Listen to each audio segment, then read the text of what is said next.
Toby and Shella Cohen, for opening your beautiful home to such a beautiful event with so many beautiful people here. Such a beracha that comes to your family when not only you're growing in your life, but you have other people included. One would have said a few years ago that this is not possible.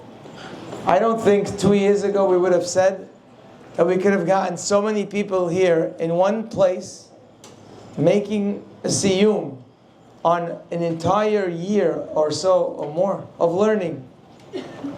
I think we would have said it's not where, how, who's going to do it, which rabbi is going to do it, which rabbis will do it, which woman will do it. Baruch Hashem, we have somebody who dedicated themselves and actually saw that it's possible to do. And that dream today is a reality, and we bless you and everybody here, whoever is involved, to go. Mehayil el-Hayil, of course the teachers that dedicate their time. That's really, I guess, the most important part of it. We can work and plan and do, but if the people teaching are not dedicated and performing and preparing and caring, it never would continue. So my blessing to all of you, that this day should be just a reminder of all the berachot that you have in your life, and on forward, Be'ezrat Hashem, Amen. Really, I'm only here to welcome Rabbi Seltzer. Beruchim Habayim, Rabbi. But they asked me to say a few words. I want to hear. I want to learn. Otherwise, I don't get paid. I want to learn from the rabbi. I get paid to say something.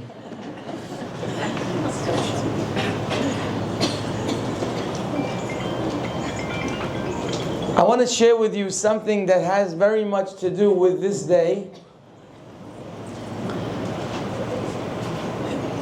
We, Am Yisrael, has many mitzvot. 613 to be exact. 248 positive mitzvot. Every mitzvah we do is a reason to celebrate. It's a reason to come together and make a festive meal, music, dancing. But in reality, we don't do that. Not every time we do a mitzvah do we say, let's call the party planner, let's get food, let's get music, we're ready. We're about to do the mitzvah of sukkah. Okay, let's go. We don't do that. We do many mitzvot every day, but we do not celebrate every mitzvah. I guess it's not so possible to live life that way. But we do find a number of mitzvot that for some reason, these mitzvot, they have with them attached a celebration. For example, we have a baby that's born. There's a mitzvah, berit milah. We don't celebrate the baby on the 8th day. The celebration is for the mitzvah lehachniso bibrito shel Avraham Avinu. We have a mitzvah brit milah. We make celebration. Pidyon haben, another mitzvah, celebration. Bar mitzvah, bat mitzvah, celebration. Of course, a wedding, celebration. Those are the only mitzvot I could think of that when we do the mitzvah, we make a grand celebration. What is the common denominator? That all these mitzvot are so special that they get with them a celebration, unlike any other mitzvah. Why is Brit Milah any more then the mitzvot we do, then separating hafrashat halah, it's also a mitzvah. It's also a bracha. What is the difference? If you look at all the mitzvot that we celebrate, they have one thing in common. And that is that something new and different is about to happen. A baby before a Brit Milah has not entered into the Berit of Avraham Avinu. He's not really in the Jewish world yet. Something has to happen to bring him in. Lehachniso. So when does he start his Jewish life? By the Brit Milah. So we don't celebrate his birth. We celebrate the mitzvah that begins something new. Pidyon haben. He's held down because he has a job of a Kohen, but he can't do it. So we have to redeem him so he can live a life that he can live and succeed. It's a new start. Bat mitzvah, bar mitzvah, obvious. This person is not obligated in mitzvot yet. Now they're ready. We celebrate it. No greater example than a hatunah, than a marriage of two people that are starting their life together. One soul, two bodies found each other. And they're starting to build a home. Celebration like no other. All of it makes sense until you get to one more celebration, which is the celebration of a siyum.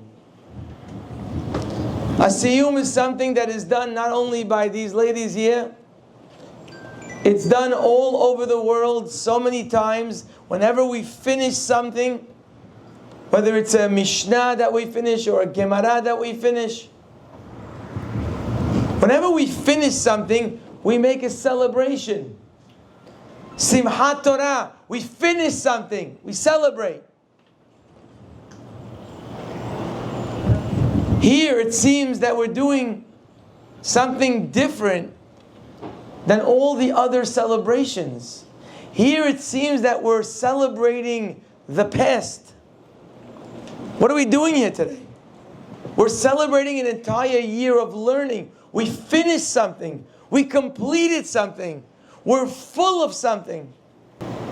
But celebrations for a Jew is not about the past. We don't celebrate past. We learn from the past. But we don't celebrate or we don't cry about the past. We learn from success and failure and we move forward. We celebrate the future like all the mitzvot that I mentioned. What happened to the siyum? That we get together. Really, we should have celebrated when we were starting. When the class started, they should say, okay, we're making a celebration. We're starting a class. By the siyum, that doesn't get a celebration. Now it's finished.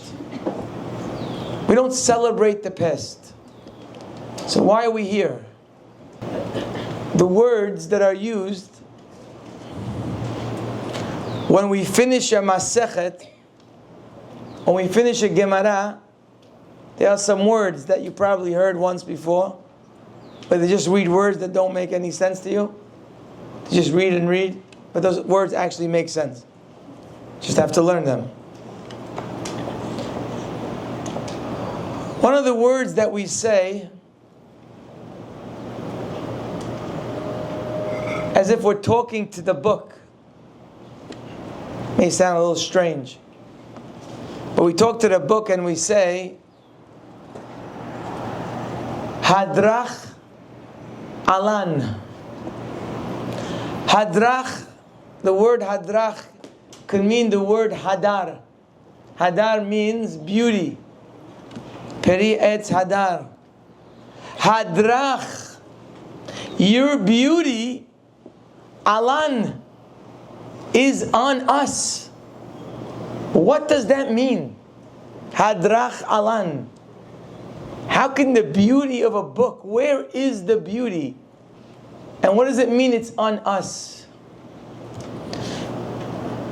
What we're saying is that we're not the same person we were before we started the book. There's beauty in wisdom. There's a beauty in learning that is unlike anything else in life. When a person learns, especially if they're dedicated, especially if they have someone that's teaching them, that's dedicated to them, the growth of a person's mind is the biggest beauty that you can have in life. We spend so much of our time trying to be beautiful externally. But in reality, although physical beauty does come in handy, there's nothing more beautiful than a person who has wisdom. Money doesn't build families, and neither does good looks, and neither does beautiful homes. What builds is wisdom. You have wisdom, you have it all. And if you're lacking wisdom, you have nothing. In fact, what you have, instead of a blessing, could turn on you and be the opposite. That's why we say, Sheker ahen vehevel hayofi. We say to the Eshet Hayil, as a reminder to her and to us, Sheker ahen. Hen is a certain type of beauty that attracts people to the person. Yofi is external beauty. We tell the Eshet Hayil, Sheker ahen vehevel hayofi. It's falsehood. It's nothingness. Is that really true? Is beauty falsehood? Is beauty nothingness? Come on, let's be honest. We all appreciate beauty. We don't say it's nothingness. What does Shlomo HaMelech mean? What he means is, if you think that beauty, your attraction to others, your external looks, if you think that's your ticket to success, you're sheker. You're misleading yourself. You're not going to build your home with hen and yofi. You're not going to build your children with hen and yofi. Most people out there, that's what they're doing. They think they have the ticket. If they have some money, they have some external beauty in whatever way they can afford or whatever they were given, and they think that's their ticket. They're going to have an awesome life, a great family. What a marriage they're going to have because of the beauty. What children they're going to raise because of the beauty. Says Shlomo HaMelech, you got it wrong. You got the wrong ticket. Sheker ahen. Vehevel hayofi. It's nothingness. It's not a ticket to success. Isha yirat Hashem. A woman who has yirat Hashem. What does it mean to have yirat Hashem? Sounds very scary to have yirat Hashem. To have fear of God. What does that mean? It means, in simple English, it means that you're a person who's willing to learn from somebody greater than you. The source of wisdom is the creator of the world. He has buckets full of wisdom. But if you're not willing to go under and receive from his bucket, you will never learn and you will never succeed the way you should. Put two cups next to each other, one empty, one full. Try to fill up the empty cup with the full cup. Try to do it. Empty, full, next to each other. You will never fill up the empty cup. It's not going to happen. The only way you could fill up an empty cup is you got to go under the full cup. If you're not willing to submit yourself to say, I need to learn. Teach me. Rabbi Seltzer, teach me. Rabbi Cohen, teach me. Rabbi whoever, teach me. I need to know the wisdom of the Creator. If you're not willing to go under the full cup, you'll never be full in your life. That's called Yirat Hashem. Means having the ability to go under. You don't know everything. It's okay. We don't know everything. What we think we know might be opposite of the truth.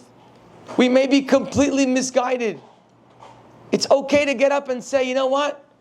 I'm 60 years old. I'm 80 years old. I made a mistake. I didn't know. I thought it was A, but it's not A, it's B. I thought this was the ticket, but that's not the ticket. Hadrach Aland. We don't celebrate today, the past year. That's a mistake. We celebrate the new me, the Hadrach Alan, the beauty of what I have because of what I accomplished. I'm not the same person that I was a year ago. That's what we're celebrating. And if you tell me I'm the same person I was a year ago, even though I was learning for a year, then you're not learning.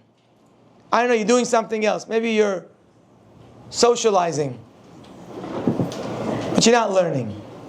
There's no way you could learn an entire year and be the same person.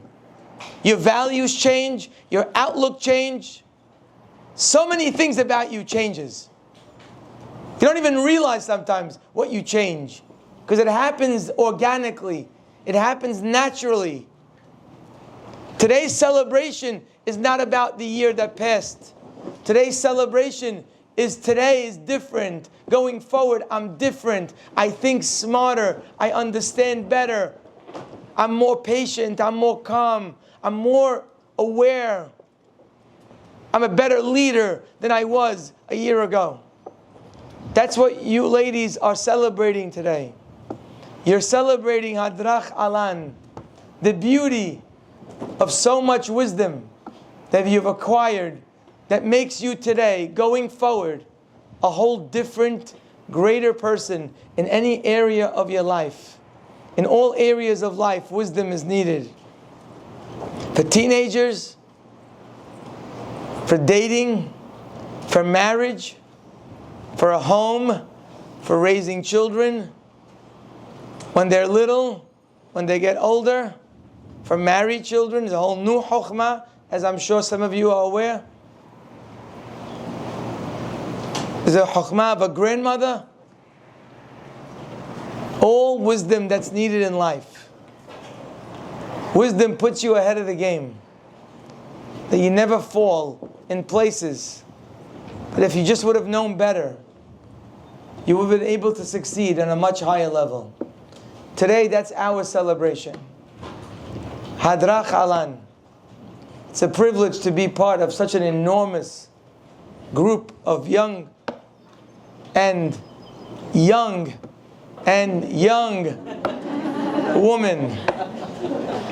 Thank you, we appreciate that. Young.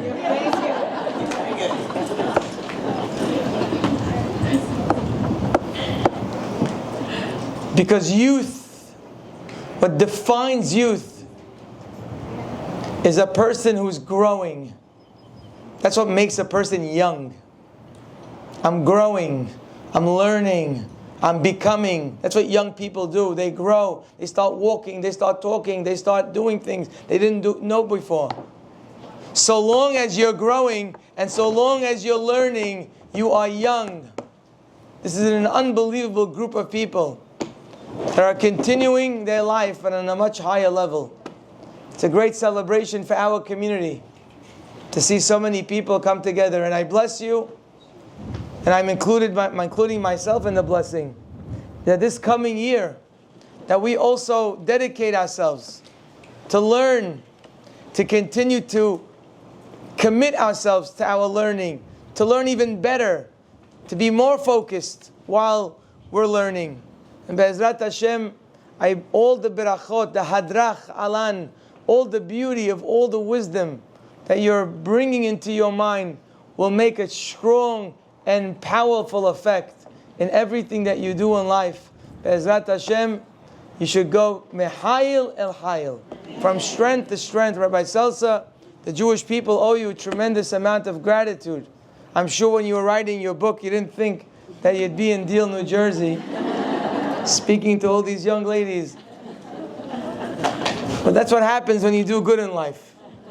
You do good, you do something, all of a sudden someone connects to it, and before you know it, you're reaching thousands of people.